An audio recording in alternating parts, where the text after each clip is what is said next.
हर हर महादेव, जय श्री राम, राधे राधे। संस्कृति YouTube channel पर आपका हार्दिक स्वागत है। अगर आपको हमारी वीडियोस अच्छी लगती हैं तो हमारे चैनल को सब्सक्राइब करना ना भूलें और हमारी यूट्यूब फैमिली का हिस्सा ज़रूर बने।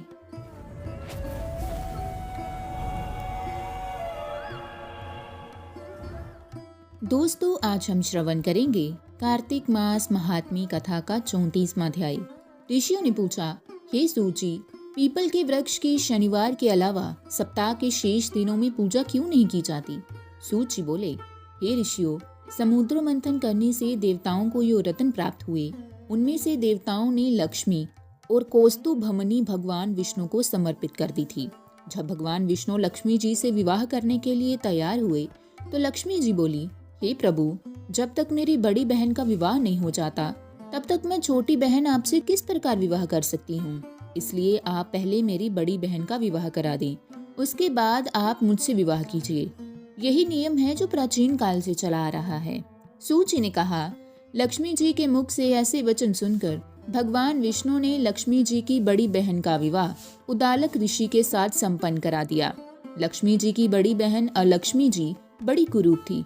उसका मुख बड़ा, दांत चमकते हुए, उसकी देह वृदा की भांति, नेत्र बड़े बड़े और बाल रूखे थे। भगवान विष्णु द्वारा आग्रह किए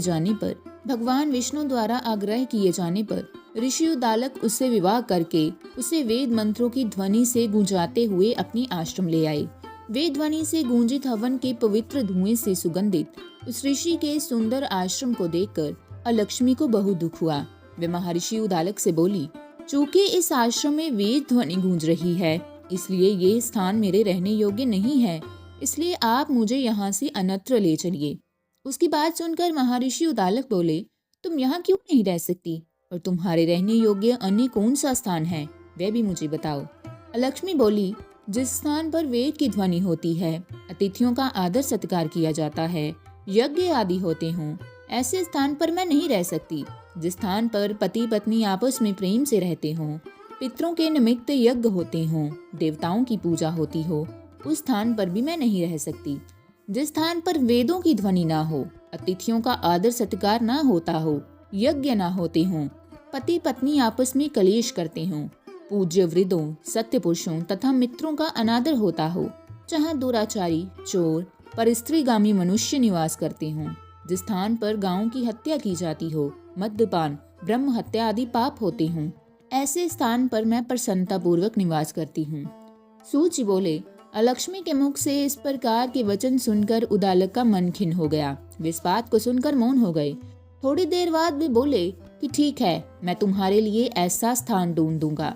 जब तक मैं तुम्हारे लिए ऐसा स्थान ना ढूंढ लूं, तब तक तुम इसी पीपल के नीचे चुपचाप बैठी रहना। महर्षि उदालक उसे पीपल के वृक्ष के नीचे बैठाकर उसके रहने योग्य स्थान की खोज में निकल पड़े। परंतु जब बहुत समय तक प्रतीक्षा करने पर भी वे वापस नहीं लौटे तो अलक्ष्मी विलाप करने लगी। जब वे कुंड में बैठी लक्ष्मी जी ने अपनी बहन अलक्ष्मी का विलाप सुना तो वह व्याकुल हो गई। वह दुखी होकर भगवान विष्णु से बोली, हे प्रभु, मेरी बड़ी बहन पति द्वारा त्यागे जाने पर अत्यंत दुखी है। यदि मैं आपकी प्रिय पत्नी हूँ तो आप उसे आश्वासन देने के लिए उसके पास चलिए। लक्ष्मी जी की प्रार्थना पर भगवान विष्णु लक्ष्मी जी सहित उस पीपल के वृक्ष के पास गए जहाँ अलक्ष्मी बैठकर विलाप कर रही थी।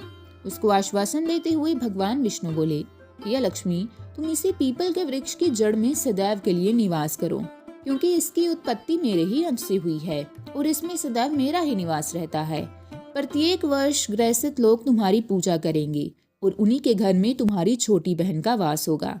स्त्रियों को तुम्हारी पूजा विभिन्न उपहारों से करनी चाहिए। मनुष्यों को पुष्प, धूप, दीप, गंध आदि से तुम्हारी पूजा करनी चाहिए, तभी तुम्हारी छोटी बहन लक्ष्मी उन पर प्रसन्न होगी। सूची बोले, ऋषियों, मैंने आपको भगवान श्री कृष्ण सत्यभामा तथा पृथु नारद का संवाद सुना दिया है, जिससे सुनने से ही मनुष्य के समस्त पापों का नाश हो जाता है और अंत में वैकुंठ को प्राप्त करता है।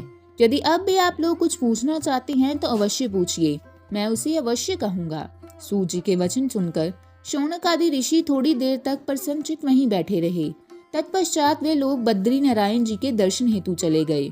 जो मनुष्य इस कथा को सुनता या सुनाता है उसे इस संसार में समस्त सुख प्राप्त होते हैं। तो दोस्तों, आज का हमारा कार्तिक मास महात्म्य कथा का 34वां अध्याय यहीं समाप्त होता है। मिलते हैं अगले वीडियो में, तब तक के लिए धन्यवाद।